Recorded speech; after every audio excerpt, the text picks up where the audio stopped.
It is great having Josh Emmett back here on the program. He's going to be taking on Dan Ige at UFC 269 on December 11th. Josh, how's it going, man? Thanks for having me on. Of course, always a pleasure. Let's start there. When did you find out about this fight? Because obviously the media, we find out a little bit later than everyone else. When did this name come on your radar? Yeah, so for me, it was kind of right before you guys all found out. I was going to fight Arnold Allen for the December 11th card, and then for whatever reason, I think he has some type of injury. He couldn't get cleared in time. So if I wanted to keep that fight, I would have had to wait till possibly next year, March sometime. And I was like, man, I don't want to wait that long. So they offered me Dan Ige. He was the highest ranked opponent. And, so I took it. So, and then they announced it like the day or so after. So, yeah, it's going to be a tough fight. I'm always up for a tough scrap. And this is definitely one that the fans wanted to see just because I see a lot of similarities in him and I. So we're definitely going to put on a show. Yeah, it's an awesome matchup, and we'll talk about that in 1 second here. The last time we spoke, I know you were still dealing with some injuries. When were you actually able to feel like, yourself, so to speak, when you were in the gym, getting to train full time and all that? I know the last time we spoke a few months ago, you were sort of close, but there wasn't any sort of timetable. When did that change for you? Yeah, kind of just, I think it just kind of clicked all of a sudden. I was doing so much PT, and I'd been working, the last year and a half every single day. And just doing more and more. And then one time just in grappling and wrestling, it's like the pain isn't there anymore. So from there, then I just kept ramping things up. And I feel actually my knee that I had surgery on is actually stronger than my good knee now, which is kind of crazy. You go. Good. It's worked out great. Let's talk about Dan Ige. Great opponent. Like you mentioned, he's ranked 15-4 record, kind of similar record to you. You're 16-2. And also a guy that I think kind of is like you in sort of the way that there's one of these sort of the hardworking, like sort of up and coming guys, not too flashy, maybe a bit of a dark horse, kind of like Dan is a little bit. From a style perspective, how do you look at this fight? Yeah, like I was saying, a lot of similarities. He's he's a BJJ black belt. He's a tough. He's a good wrestler, and he has good hands, good striking, and he's a super durable. That's one of the things that the guy has a lot of heart. He'll keep coming forward. He hasn't ever been put away. So I just have to be prepared for a 15-minute war because I know he's going to bring the fight to me.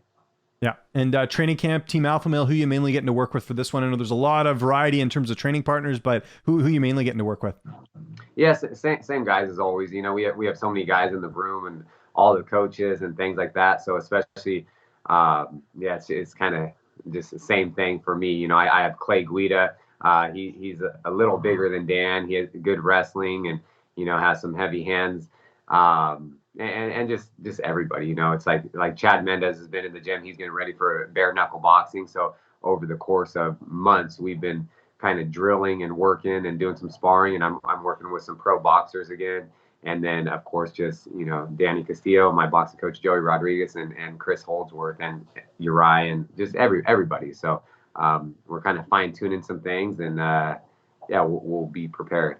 A couple teammates I wanted to ask about. You mentioned Uriah Faber. There's still no, official retirement. Is he in the gym training like he's, could take a fight? Or what's sort of your gauge of what Uriah's up to these days? I know he's also had another kid as well, so fatherhood's a big priority for him.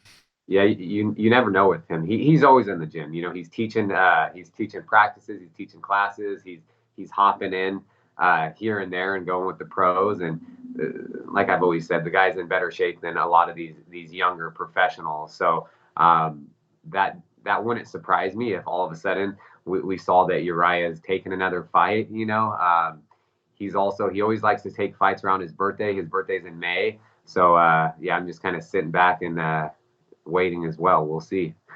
And another name that's sort of joined your team recently, I know unfortunately she's out of her upcoming fight, but Macy Barber, how much has she sort of added to the team on the women's side of things? Yeah, no, she's awesome. She's a really good person, and then she has her boyfriend in the gym as well. That he's a good look for a lot of the guys as well.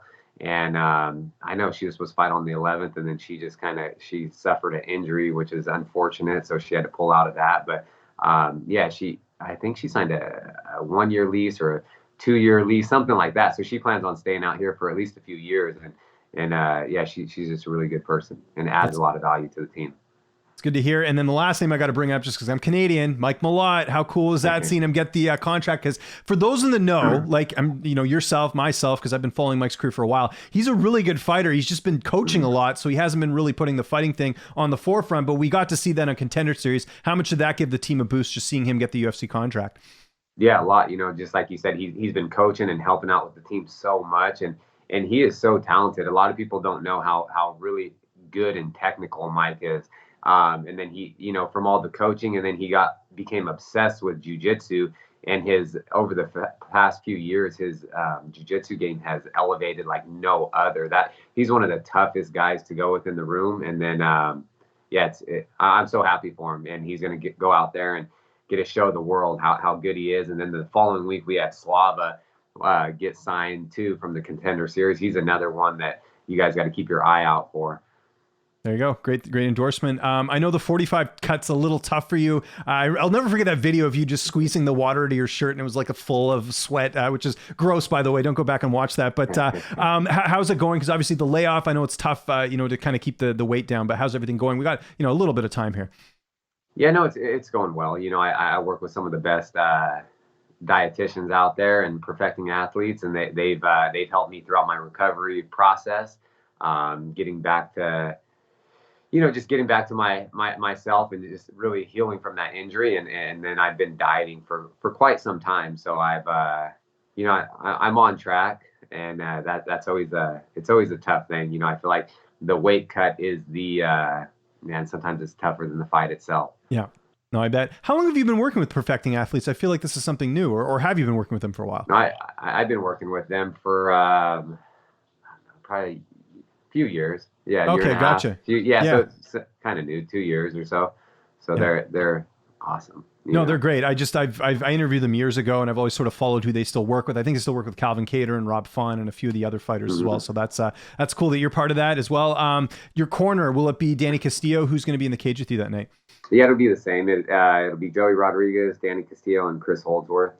So I feel like we got a good thing going, and we're going to keep it rolling.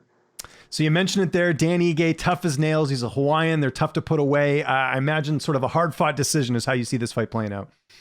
Yeah, that's what it's like. Obviously, a perfect, if I could write it out perfect, I want to land the first punch and go home early, and we're both healthy. And but yeah, I have to be prepared for just a 15-minute dog fight, because those are the type of fights that Dan Ige brings.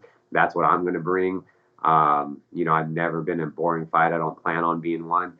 But I'll be prepared for a 15-minute war, and if we get to get out of there a little earlier, I'll be happy with that. Big fight, like I said. Ige's ranked. You guys are both kind of, I think, in similar spots here. Does a win, does that get you right back in the contender spot, kind of where you were before you got the injury? Yeah, I would hope so. It's just because Ige's coming off. He's been fighting the best. He's just coming off of 2 main event slots. Even though they didn't go his way, he's fighting the best guys in the world. He's been more active.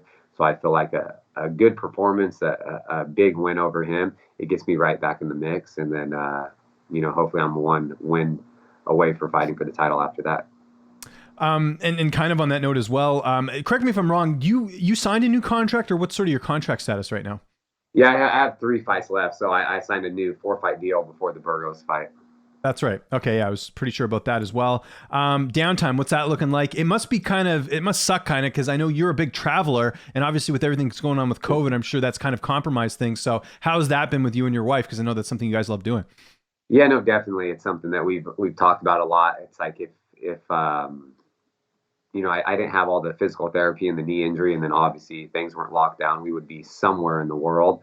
But it's been okay. We've been just kind of doing stuff around the house, and we're going to do some construction in the back. So I guess it's a good thing, so we can kind of save some money. But we plan to do something after this fight. Maybe we'll go somewhere warm for Christmas.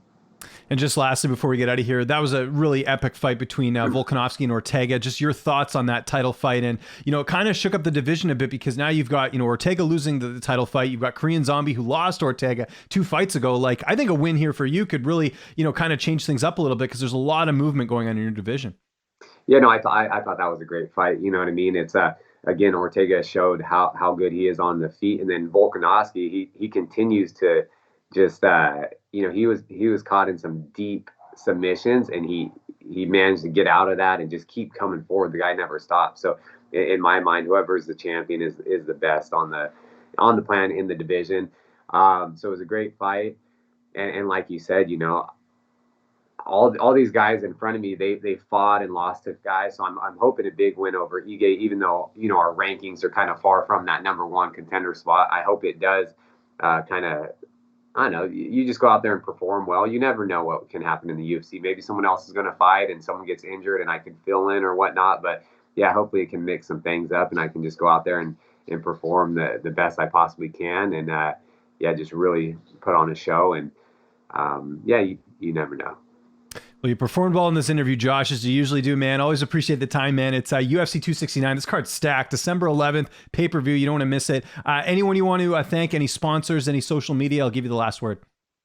Yeah, no, everyone that all my sponsors are on my website. It's joshemmett.com.